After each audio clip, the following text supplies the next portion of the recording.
Okay, let's now move on to what caused the rebellion in the area. The Donovans, Tom, who was Father John's breakfast pal, and his cousin John, were originally native Irish Catholics. They have changed over to the Protestant ascendancy in order to protect their land and their property. Tom Donovan up here at the church has changed back to Catholicism for reasons best known to himself, but his first cousin John has not. He now lives at the far side of the village and he is a landlord. He is a landlord who has a number of tenants, but he is also a landlord with an attitude problem. When it comes to his tenants, his attitude is markedly bad. His tithe proctor can go out to you to collect taxes, whether they are due or not. If you don't have them, then you can be assured that John Donovan will call to you later today, first thing tomorrow, and he will beat his money out of you. If the problem recurs, that he has to come back a second time or a third time, then there is a simple solution in John Donovan's mind, and that is set fire to the house. It gets rid of you and it gets rid of the problem of trying to collect taxes from you. Because of John Donovan's attitude, local people understandably hate him. But to add insult to injury, John Donovan marries a Roman Catholic. Now, that doesn't do anything to please the locals. But to try and alleviate some of the hardship he's getting locally, John Donovan hits on a plan. King George has got very worried about the progress of the United Irishmen. There are probably about 650,000 of them in the country at this time. A military force is what King George needs to try and keep a lid on this situation. Unfortunately, the British Parliament will not finance British troops to fight on behalf of England, but they will finance the Hessian battalion in Germany to fight on their behalf. King George doesn't have troops that he can send from England. He doesn't want to recall the Hessian battalion from Germany, so what he does is he decides to create a military force known as the Yeomen or the Redcoats. Now, the Redcoats are all somehow or other connected to the landlord. They might be cousins, nephews, uncles, brothers, whatever. And John Donovan reasons that if he joins the yeomanry, he will then have the two things that he needs so he can command respect and authority, namely a gun and a uniform. John Donovan then decides, I will join the yeomanry, that way I get my gun and my uniform, and that way I get respect and authority. So that's what John Donovan does. Now, he has three reasons why the locals hate him. His attitude, the fact that he's married to a Roman Catholic, and now he is taking the king's shilling. He has a young fellow working on his farm by the name of Boyne.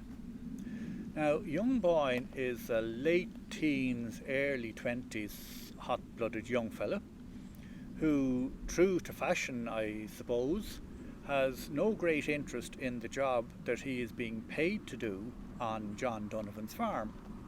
He does, however, have a huge interest in the job that he is not being paid to do on John Donovan's Roman Catholic wife.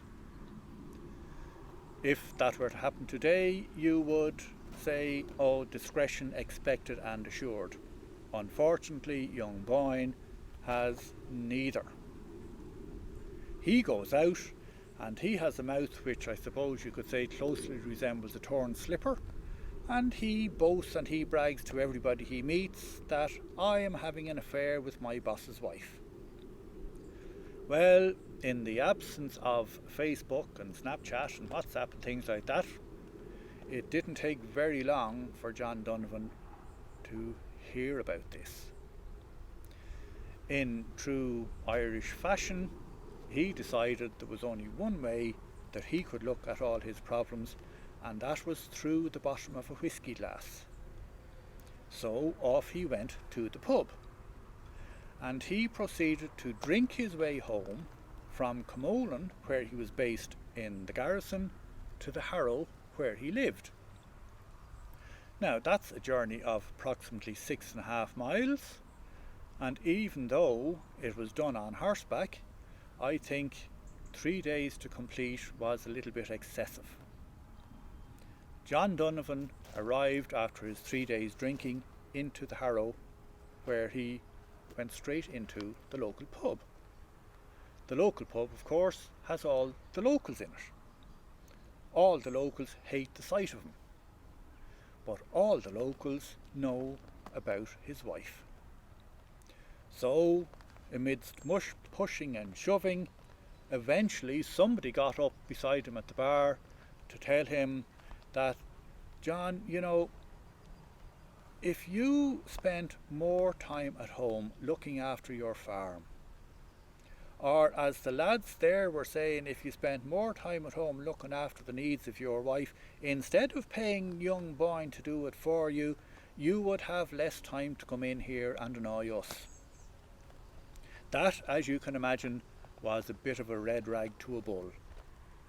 Donovan storms out the door, but his parting shot back into the lads in the bar was, I will tell you fellas something, there will be more blood spilt here tomorrow night than there was in Cromwell's war.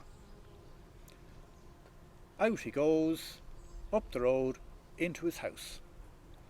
Tells his wife that he has been in the pub, which I'm sure she already knew, and also tells her that the lads in the bar have given him a very hard time over her and her boyfriend, and he has decided that he is going to pitch cap him the following night. He gets up the next morning and he goes to the garrison in Camolan, goes into the commander of the garrison and says, there are too many rebels in Boolavogue and the Harrow, we need to send a patrol in to kill off some of them. The commander of the garrison refuses, on the basis that the rebels in Boolavogue and the Harrow are the responsibility of Isaac Cornock, the commander of the garrison in Ferns, and therefore the garrison in Camolan has no right to send troops into this area. That's not what John Donovan wants to hear, so he goes out into the garrison and he meets a fellow called Thomas Bookey. Now, Thomas Bookey is a different sort of character altogether. He's 27 or 28 years of age, very, very rich, big mansion of a house, a lot of tenant farmers. He is also a commissioned officer in the yeomanry. And John Donovan gets round Thomas Bookey to go into the commander to see if he can get permission to have a raid on the rebels in Boolavogue, because he wants to kill young Boyne. Now Bookey goes into the commander and he creates a very interesting scenario. His theory is that the rebels in Boolavogue and the Harrow are multiplying at such an alarming rate that if we don't do something, the Lord Viceroy, Edward Fitzgerald, he will hear about this. He is going to report to William Pitt. William Pitt is duty bound to tell King George. King George will panic because he is already nervous, and he will recall the Hessian battalion from Germany and he'll send them here to do the job that we are being paid to do. Is that the scenario that you want to create? Now, cleverly, he has put the commander over a barrel. And the commander of the garrison says, no, It's not the situation I want to create, but I have had this conversation already with John Donovan. I do not want to send troops into another man's area. It's not our business and it's not our jurisdiction. But I know from talking to you and from talking to him that regardless of what I say, your minds are made up. Have your raid on the rebels in Boolavogue on the Harrow, but if you do, I will never see either you or John Donovan alive again. Bookey and Donovan left the garrison and came back to Rockspring where Bookey lived. They went in, sat down to dinner, and over the course of the dinner they discussed their strategy for how they were going to have this raid on the rebels.